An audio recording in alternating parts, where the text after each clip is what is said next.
संसद में एक बहुत ही क्रूशियल अमेंडमेंट बिल को लेकर बहस छिड़ी हुई है।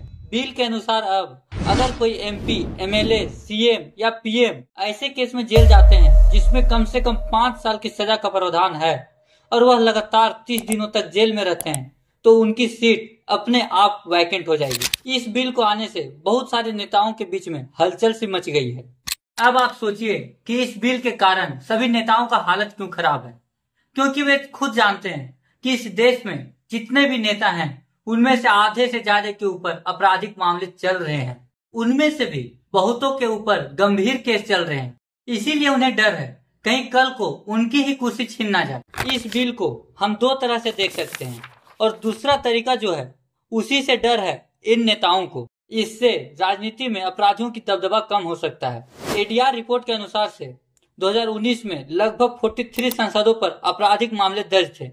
ऐसे में ये बिल एक सख्त संदेश देगा कि कानून से ऊपर कोई नहीं है। लेकिन दूसरा पहलू और भी खतरनाक है। इस कानून का इस्तेमाल सत्ता में बैठे लोग पॉलिटिकल वेपन की तरह यूज कर सकते हैं। आज की तारीख में ईडी, सीबीआई और पुलिस का इस्तेमाल पर पहले से ही सवाल उठते आ रहे हैं। अगर सरकार चाहे तो किसी भी विपक्षी नेता को 30 दिन तक जेल में रखकर उसकी सीट जबरन खाली कराई जा सकती है, जैसा कि हमने कुछ साल पहले हेमंत सोरेन और केजरीवाल के मामले में देखा था। यानी कि यह बिल राजनीति से अपराध को खत्म भी कर सकता है और लोकतंत्र को कमजोर भी कर सकता है।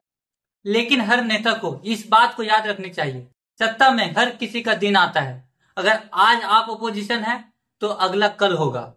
जय हिंद।